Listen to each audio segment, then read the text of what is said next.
Naveen al-Raha is from Damascus. Back in October, when her residency permit in Denmark was rejected, she also walked along the promenade Copenhagen to say goodbye to the Little Mermaid. Two women trapped between two worlds. If her appeal fails, she will either have to return to Damascus voluntarily or be placed in a deportation centre. Our filming is interrupted by a video call from her 10-year-old son, who's still in Damascus. حورية بحر. لا مو حقيقية تمثال. شايفة منيح أو لا؟ زعلانة بس هي حورية البحر. Naveen arrived here in 2014 with her father. Because of her anti-Assad activism, it was agreed she would leave her husband and two children to go to Denmark.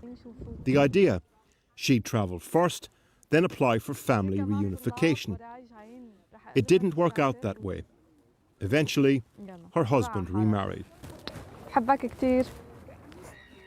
Denmark is the first country in the EU to revoke residency permits, which were never permanent, for people like Naveen, deeming Damascus and its environs safe to return to. And indeed, the bombs are not falling anymore on neighbourhoods like Yarmouk, where Naveen is from. Naveen lives with her father and mother outside Copenhagen in supported accommodation with benefits. They've invited 66-year-old Rahab over for coffee. Rahab is in the same position as Naveen, residency revoked, awaiting appeal and possible deportation. The difference, she has no family or connections left in Damascus.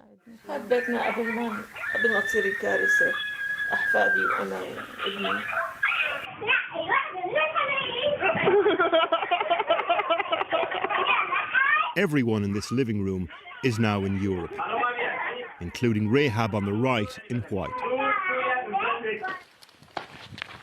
But this is what's left of Rahab's home in Damascus, filmed a few years ago. أصحى الصبح على دقة إسلام على الباب تيتا تيتا تيتا أنا هاي ما بنساها براسي لهلا كل يوم الصبح بصحى عليها. There are about 100 Syrians in the same position as Naveen and Rahab in Denmark, up for return with residency rejected. If they refuse to go back, they could be put in a deportation centre. If they go back voluntarily, they could receive a €30,000 incentive per adult to do so. About 130 Syrians have taken up this option. An estimated 30,000 have arrived in Denmark since the war started in Syria. The Danish government's perspective is, I guess, that why should the Danish state have to look after you forever? Yeah, it's like that. But why should the Danish state have to look after you forever? Why they saying we are welcome? In the first place? Yeah. If they can't help us or they can't taking care of people, why they accept that people?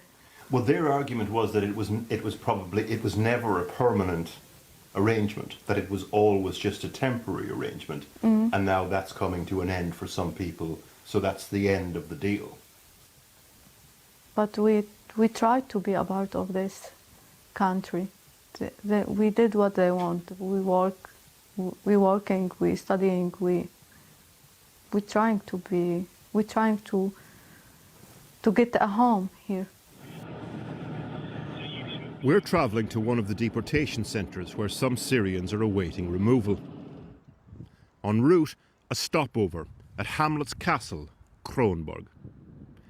The minority Social Democrat government has co-opted the hardline immigration policies of the right-wing populist Danish People's Party.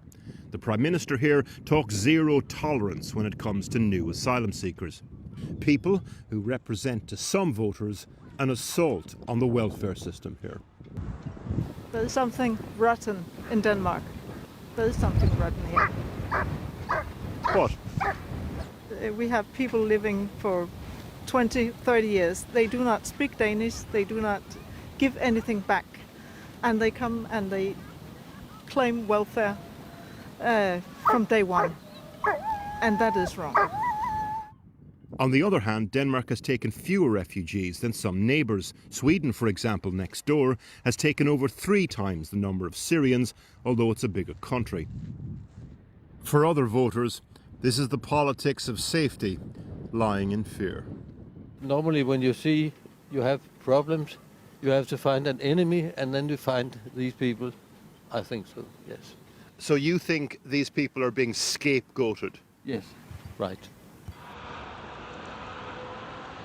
Finally, the deportation centre near the castle. The Danish government has a big problem. They can't actually send anyone back who doesn't want to go because the government doesn't do dialogue with Assad's regime. So people could get stuck in places like this for years.